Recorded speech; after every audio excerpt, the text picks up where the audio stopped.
안녕하세요. 저는 원래 결혼에 뜻이 없었는데 지금 남편과 연애를 하면서 마음을 확 돌려서 급 결혼을 한 케이스입니다. 제 대학교 선배였던 남편과는 2살 차라 거리낌 없이 편한 사이로 지냈어요. 대학 생활을 하는 내내 도움을 참 많이 받기도 했었고, 제가 믿고 잘 따르던 선배라서 대학을 졸업하고 사회에 나와서도 자주 만나곤 했어요. 그렇게 자주 만나던 남편과 어느덧 이성의 감정을 느끼게 되었고, 그렇게 연애를 했어요.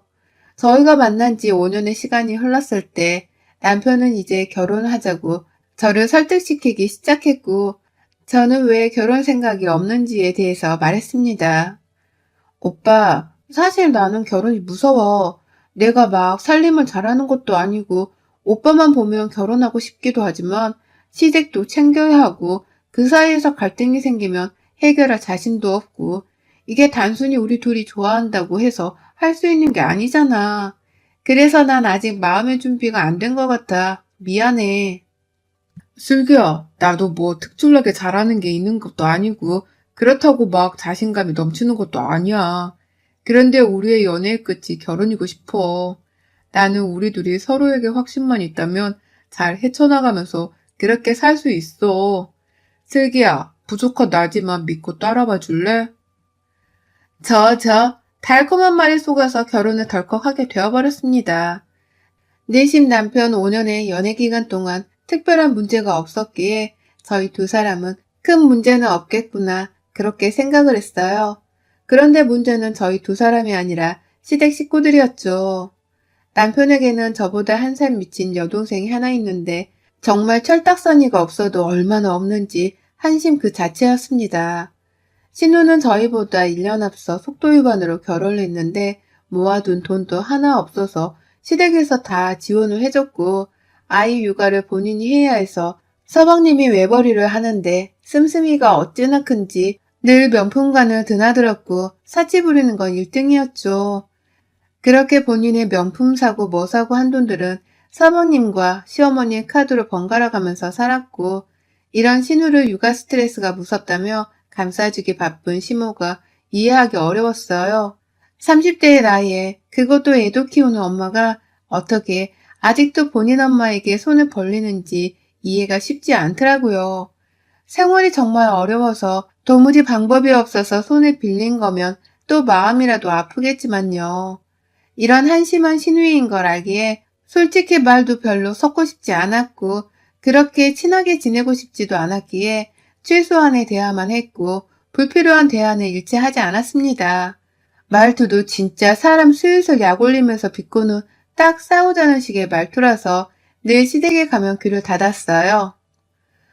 언니는 생각보다 진짜 소박하게 사는 것 같아. 그치, 엄마? 이 나이 먹도록 명품 가방에 어떻게 저거 딱 하나야? 돈 벌어서 언니는 어디에 써요? 저는 명품에 관심이 없어요. 이것도 선물 받아서 어쩌다 들고 다니는 거지. 굳이 명품을 몇백 몇천 주고 살 바에는 현명한 소비를 하는 게 맞다고 생각해요. 뭐 그렇다고 명품만 사는 아가씨 욕하는 건 아니고 개인의 취향과 사고가 있는 거니까요. 언니, 돈 아까워서 못 사는 거 아니고요? 언니 완전 짠순이 같더만. 우리 오빠 돈에 끼는 거 진짜 싫어하니까 언니 좀 조심해요. 그러다 오빠가 진들머리 나면 어째요? 그건 제가 알아서 할게요. 언니, 네일 아트도 안 해요? 여자가 꾸미는 맛을 사는 건데 화장도 연하게 하고 옷도 맨날 수수하게 입고 언니 보면 너무 밋밋하고 심심해 부채삭 같아요. 좀 컬러감 있게 화려하게 꾸미고 살아봐요, 언니도. 아, 그래요? 저는 반대로 아가씨 보면 너무 정신없던데 알록달록 형형색색 저희 나이쯤 되면 본인 스타일에 맞는 분위기가 어울리는 걸 찾아서 그렇게 꾸미게 되지 않나요? 저희가 뭐 이팔 청춘도 아니고 너무 그렇게 화려하면 사람들이 뒤에서 수근거리더라고요. 어? 지금 그 말은 대놓고 나 까는 건가? 언니는 가끔 보면 내가 언니 신우라는 거 까먹나 봐. 나한테 그러면 좋을 게 없을 텐데. 아, 그리고 오빠한테 1,000만 원 잘 썼다고 고맙다고 전해줘요, 언니가. 네? 무슨 1,000만 원이요? 아, 몰랐구나. 오빠가 1,000만 원 줘서 나 이번 달 카드값 갚은 건데. 듣다 열이 바짝 올랐지만 꾹 참았고 대체 저 1,000만 원은 무슨 소린가 싶었습니다. 우선 시댁에서 저녁을 먹고 가야 했기 때문에 남편에게 따져 물을 수가 없어서 꾹 참고 있었습니다. 식사를 하는 동안에도 신우의 철없는 소리와 제 속을 긁는 소리는 이어졌고 거기에 시어머니도 동참을 하셨죠. 엄마는 내가 새언니처럼 살았으면 좋겠어? 돈에 끼고 궁상 맞게? 슬기는 워낙 애가 돈을 쓸 줄을 모르는 거고 사람은 돈 쓰는 맛에 사는 거지. 너는 너대로 살아. 애초에 엄마가 언제 너 돈 모으라고 한 적 있냐? 사람은 다 환경이 중요한 거야. 넌 이런 환경에서 태어났으니 너대로 살아. 언니, 들었죠? 저는 사치 부리는 게 아니라 내 그릇에 맞게 사는 거예요. 언니처럼 궁상을 떨 필요가 없거든. 야, 너 언니한테 말버릇이 그게 뭐야? 오빠도 솔직히 숨 막히지 않아? 그렇게 쓰지도 못하고 돈 모아서 뭐 할 건데 죽을 때 싸들고 갈 거야? 둘 다? 아, 그리고 1,000만 원 고마웠다. 잘 썼어. 다음에도 급하면 말할게.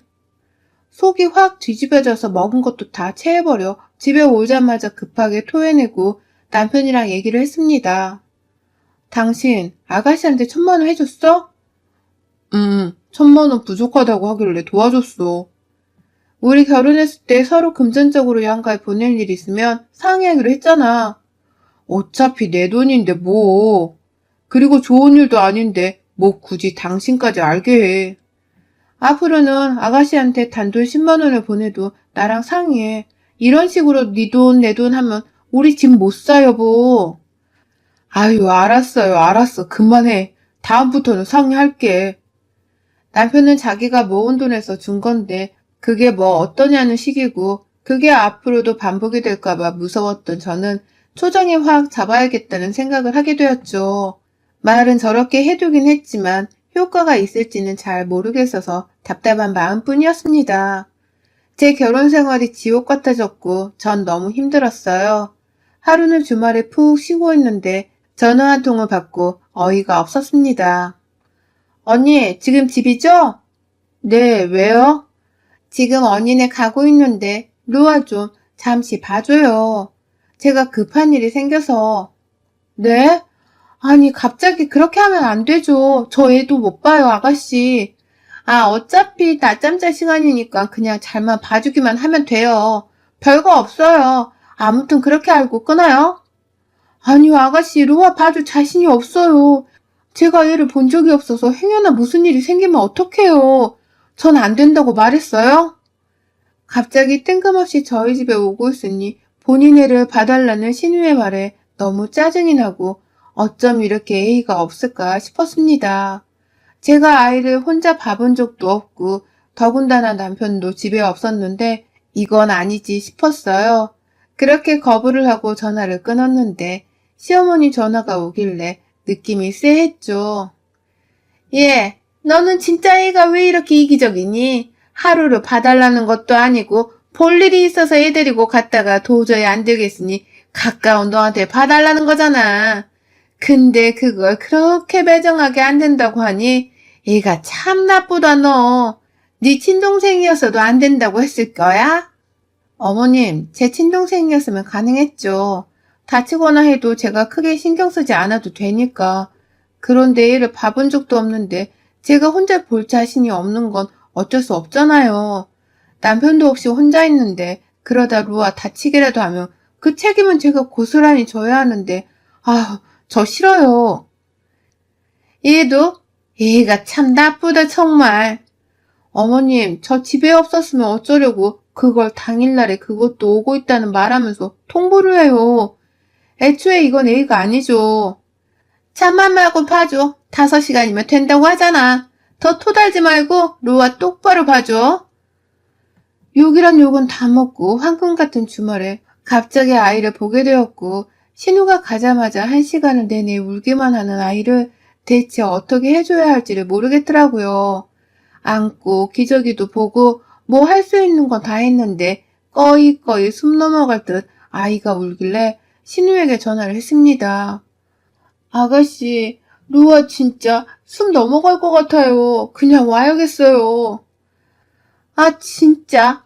언니, 지금 1시간 조금 지났는데, 이러면 난감하죠, 제가. 아휴, 아무리 애를 안 키워봤다지만, 그게 뭐 그렇게 어렵다고 쩔쩔매요? 아가씨, 지금 그게 중요한 게 아니라, 루아 숨 넘어가겠다고요. 빨리 와요. 아씨, 진짜. 언니! 그냥 좀 달래봐요. 나 못 가니까. 잠시만. 네? 아니, 우선 지금 통화 못하니까 알아서 좀 해요. 4시간 있다 갈게요. 저렇게 무책임하게 전화를 끊고 나서는 연락도 안 되더라고요. 그리고 정확히 5시간을 맞춰서 온 아가씨를 본체도 안 하고 그냥 아이를 넘겨주고 방으로 들어갔습니다. 아이가 진짜 잘못되기라도 할까봐 얼마나 전전긍긍했는지 몇 시간을 울다가 지쳐서 겨우 잠들었던 아이를 보고 진짜 집에서 찍소리도 못 내고 있었거든요. 이 분노가 치미는 일은 전날 이후로 주말마다 지속되었습니다.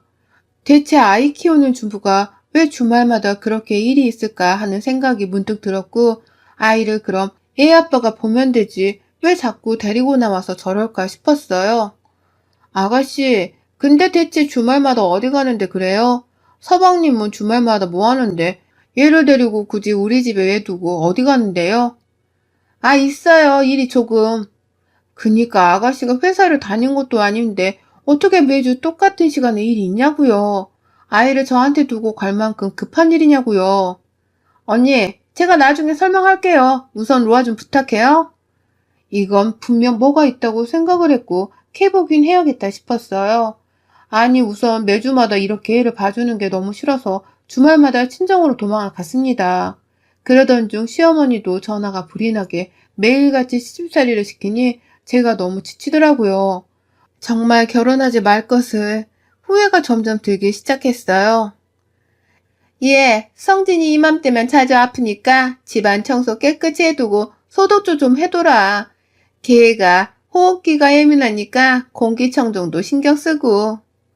예, 성진이 밥은 제대로 챙겨주는 게냐? 얘가 얼굴살이 홀쭉하게 빠졌던데. 예, 너 루아 좀 제대로 봐줘라. 너한테만 갔다 오면 내가 스트레스 받는지 예민해진다고 하더라. 너 돈 좀 있냐? 네 신우가 지금 돈이 필요하다는데 얼마 해줄 수 있냐? 너무 무례하고 선 넘는 말을 서슴없이 하는 시모에게 질릴 대로 질렸어요. 물론 이런 상황에 스트레스를 받고 풀 사람이 남편밖에 없으니 저도 말을 해봤었죠. 나 정말 너무 힘들어. 아가씨랑 어머니랑 번갈아 가면서 너무하신 거 아니야? 내가 대체 언제까지 이러고 살아야 돼? 거봐, 내가 이런 거 싫어서 그렇게 결혼하기 싫다고 한 건데 당신은 뒤에 빠져서 뭐 하는 거야? 아, 정말 그만 좀 해라. 그럼 뭐 어쩌냐? 이미 결혼했고 네가 좀 엄마한테 살갑게 애교 부리고 비유 맞추면 어른이 잘 해주시겠지. 맨날 그렇게 인상 쓰고 가시돋친 사람처럼 구니까 이뻐할래야 이뻐할 수가 없지 않겠냐? 지금 말 다 했어? 내가 잘못이 있다는 거야, 지금? 나도 지쳐. 제발 그만 좀 해라. 듣기 거북해, 나도. 우리 엄마 욕하는 거 내 동생이랑. 그럼 당신 부모랑 동생인데 난 누구한테 말해? 그만하라고 좀. 이래서 내가 집에 들어오기가 싫어. 지긋지긋해. 남편은 어느덧 이런 식으로 말하며 나 몰라라. 알아서 해라. 네가 비율을 맞춰라는 식인데 제가 왜 아양을 떨면서 저런 사람들한테 비율을 맞춰야 하죠? 전 죽어도 싫었습니다. 이런 상황에서 신우가 서방님이랑 부부싸움을 했다며 짐을 싸들고 아이랑 같이 저희 집에 불쑥 찾아왔고 저는 진짜 머리 끝까지 화가 났지만 이미 얘를 데리고 온 신우를 내쫓을 수가 없어서 작은 방을 내줬습니다. 너무 화가 났지만 내가 참자 싶고 싸우느라 밥도 못 먹고 왔겠지 싶어서 간단히 토스트를 해서 전해주려고 작은 방에 갔는데 우연히 들은 통화 소리에 깜짝 놀라고 말았네요. 알고 보니 신우가 바람을 피고 있었더라고요. 그 주말마다 일이 있다는 건 그 불륜남을 만나러 가는 거였고 아이를 데리고 나와서 아이랑 어디 놀러 간다는 핑계로 말이죠. 그래놓고 아이는 저한테 맡기고 그 짓거리를 하러 다닌 신우를 떠올리니까 진짜 최악 중에 최악이구나. 미쳤다 얘. 정말 이런 생각이 들었네요. 제가 당장 서방님에게 전화해서 말해주고 싶었지만 어설프게 참견했다. 분명 불똥이 저한테 튈 거라는 걸 알기에 우선 상황을 지켜보기로 했죠. 본인이 바람피는 거 저한테 걸린 뒤로 신우는 완전 죽은 듯이 조용히 제 눈치만을 살폈기 때문에 우선 냅뒀습니다. 그렇게 시간이 얼마 지나지 않아서 진짜 뒷목 잡고 쓰러질 일이 생겼는데 신우가 결국 바람핀 걸 서방님한테 걸려서 이혼당하고 쫓겨난 것까지는 저도 알고 있었는데 시댁으로 들어갈 거라고 해서 그런가 보다. 이제는 제발 정신 차리고 살기를 바랬었는데 알고 보니 남편이 신용대출 3천만 원 받아서 모조리 신우에게 줬다는 거예요. 당신, 내가 미리 상의하고 결정하라고 말했었지? 내가 지금 당신 동생 도와줘서 화가 난 게 아니라 3천만 원이 누구 집 개 이름도 아니고 우리 상황에 지금 대출을 다 끌어다 신우이 도와주면 그게 끝일 것 같아? 어? 신우 앞으로도 평생 당신이 돈 대주면서 그렇게 살게 할 거냐고. 정말 과연 이게 최선이었냐고. 아, 그럼 얘가 얘를 키우면서 오갈 것도 없는데 어쩌냐, 모른 채? 그게 아니지. 당신이 진짜 오빠라면 살 길을 찾을 수 있게 도와줬어야지. 시댁으로 들어가서 살아도 되는 건데 왜 당신이 그렇게 무리해서 도와주냐고. 저러고 나와 살면 돈도 안 벌면서 그 생활비도 누가 지원해 줄 건데. 아, 지가 이제 알아서 한다고 했어. 그 말을 믿어? 당신 동생이니 더 잘할 텐데 믿는 거야, 정말? 확실히 말해. 그냥 앞으로도 이런 식으로 나랑 상의도 없이 시댁에 지원해 줄 거야? 난 그럼 더 이상은 당신이랑 못 살겠거든? 어떻게 못 살겠다는 말을 그리 쉽게 내뱉어. 쉽게? 전혀 쉽지 않아. 꾹꾹 참고 누르다 나온 말이야. 알겠어? 명심해. 마지막이야. 저렇게 싸웠지만 결국 신우 그리고 시어머니까지 지원을 아낌없이 해주는 남편과 이혼을 결심하게 되었죠. 빚 없이 오로지 우리 힘으로 한 결혼이었지만 결혼은 시댁을 도와주는 이유로 자꾸만 하루가 다르게 빚은 쌓여만 갔고 남편과 저는 연애할 때의 그런 모습은 찾을 수조차 없이 매일같이 싸우기 바빴습니다. 그 과정에서 저도 남편도 둘 다 지친 거죠. 그럼에도 불구하고 절대 이혼은 안 된다는 남편과 신랑을 하느라 진이 참 많이 빠졌어요. 내가 당신 원하는 대로, 아니 우리 부부니까 상의하고 신중하게 결정할게. 내가 잘못했어, 여보, 진짜. 아, 진짜 제발 그만하자. 매일 이런 식의 대화가 이어졌고 그 와중에도 눈치가 없는 시어머니는 연락이 와서 돈 좀 빌려달라고 하더라고요. 제가 무슨 시댁이 돈 필요할 때마다 줘야 하는 은행도 아니고 저한테 돈을 맡겨둔 것도 아니면서 어쩜 저렇게도 뻔뻔한지 모르겠어요. 지금 와서 생각해보면 결국 다 남편이 빚져서 시댁을 도운 거고 전 땡전 한 푼 안 보태줬는데 정말 잘했지 싶습니다. 저도 참을 거 다 참아가며 힘들게 벌고 모은 돈인데 저런 사람들에게 보태줬다면 받지도 못하고 너무 억울했을 것 같아요. 이혼을 한 해 만에 하고 있는데 저희 엄마한테 연락이 왔어요. 슬기야, 네 시모 진짜 제정신이 아닌가 보다. 내가 어이가 없어서 정말. 어? 엄마, 왜 갑자기 무슨 일이야? 아니, 갑자기 전화가 와서 만나자는 거야. 엄마 내 근처라고. 그래서 카페에서 만났어. 차 한잔 하면서 안부 인사를 하고 있었는데 글쎄 돈 좀 빌려달라는 거야. 네 신우가 뭐에 투자를 했는데 완전 말아먹었대. 그래서 내가 나도 갖고 있는 게 없다고 다 묶여있어서 당장 줄 수가 없다고 말했지. 그랬더니 슬기 네가 누구 닮았나 했더니 이제 보니 딱 나를 닮았다면서 어쩜 그렇게 모녀가 쌍으로 쪼잔하냐고. 돈 있다고 유세 떤다고 욕을 한 바가지를 먹었어. 나 참 황당해서 정말. 뭐라고? 진짜 미쳤나 보다. 엄마, 우선 내가 미안하고 진정해. 내가 알아서 해결할 테니까 절대 도와주지 마. 엄마한테까지 찾아가서 욕을 퍼붓고 왔다는 시모의 행동에 정말 눈이 뒤집혔고 더 이상 민기적거리면 안 되겠다 싶어서 전날 이 악물고 싹 다 뒤집었습니다.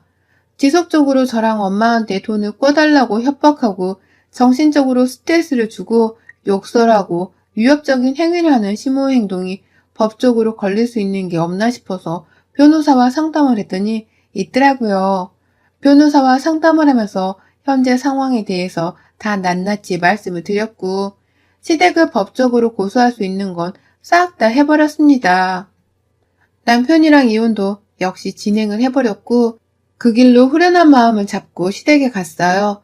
마침 아가씨도 있길래 진짜 안 볼 사람들이고 그간 당한 수모와 스트레스를 한 번에 풀었습니다. 아가씨 정신 좀 차려. 그 나이 먹고 얘까지 딸린 엄마라는 사람이 10원 한 푼 벌지도 못하면서 뭘 그렇게 눈만 높아가지고 언제까지 그러고 살 거야? 언제까지 네가 못 버는 돈을 왜 자꾸 나한테 달래? 생각이 없으면 눈치라도 있던가. 쓸데없이 당당해서는. 그리고 어머님, 모녀가 쌍으로 기생하는 게 취미세요? 저희 엄마한테 찾아가서 욕을 한 바가지 하고 오셨던데 저는 뭐 못할 줄 아세요? 사람이 사람 같아야 사람 대접 받는 건데 솔직히 그쪽? 제가 상대하고 싶지도 않습니다. 아세요? 아가씨를 욕할 게 아니거든. 사실 어머님이 이러니 보고 배운 게 딱 그 정도 수준 아니겠어요? 둘 다 알아서들 하세요. 내가 무슨 은행도 아니고 나한테 이래라 저래라 하지 말고요, 둘 다. 너 미쳤어? 내가 지금 누군지 알고 이러냐? 이게 어디서 버르장머리 없이 감히 네가 아주 돌아도 단단히 돌았구나. 말씀드렸잖아요, 어머님. 사람 같아야 사람 대우를 해주지 않겠어요? 아참, 저 성진 씨랑 이혼해요. 골빈 아가씨 도와주느라 빚 진짜 사금융 거까지 끌어다 썼던데 가족끼리 돈독하게 모여서 잘 갚아나가시길 바래요. 저는 똥물 튈까봐 발 빼려고요. 새언니, 진짜 미쳤어? 지금 우리 엄마한테 뭐라고 했어? 이게 진짜 보자보자니까? 야, 나 귓구멍 안 막혔거든? 툭 하면 이게 반말하고 싸가지 없게. 내가 네 아래야? 이봐, 정말 개념이 없으니까 뭐가 뭔지도 모르는 거 봐. 이래서 내가 너랑 말을 안 섞는 거야, 한심한 거사. 정신 차리고 살아라. 저 이쁜 로아가 불쌍하지도 않아? 로아가 딱 너처럼 크면 어쩌려고 그러니, 너는? 신우랑 시무랑은 아주 한판 제대로 붙고 나오는 길이 그렇게 시원할 수가 없었죠. 신우가 확실히 투자권이 있다고 해서 남편이 사금융까지 끌어다 그냥 모을 수 있는 돈을 다 대출로 땡겨서 신우에게 줬고 그걸 다 말아먹어서 빚뿐 아니라 마이너스가 된 상황이었거든요. 거기에 시모가 한 번 더 해보면 되지 않겠냐며 본인 앞으로 대출을 다 끌었고 결국 그냥 초토화가 된 상황인 거죠. 지금 이혼한 지가 반년 정도 되고 저는 새로운 보금자리에서 적응을 하고 안정적인 제 삶으로 돌아왔는데 저쪽 소식은 간간히 들립니다.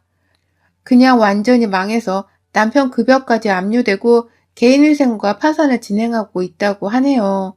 진절머리 나던 결혼 생활을 마치고 돌아보니 어쩌면 제 인생이 후회와 미련으로 남을 수 있었던 결혼을 한 번쯤 해보라는 신의 뜻이었나 싶습니다. 전 제가 더 성공해서 저와 제 가족들을 위해서 살아가고 싶어요. 꼭 결혼만이 인생의 정답은 아니니까요. 제 색깔을 찾아서 저는 저대로 그렇게 멋지게 살아보려고 합니다. 최악의 시댁과 남편에게서 탈출한 제 앞으로의 행보를 위해 많은 응원 부탁드립니다. 여러분의 생각은 댓글로 남겨주세요. 오늘도 시청해주셔서 정말 감사합니다.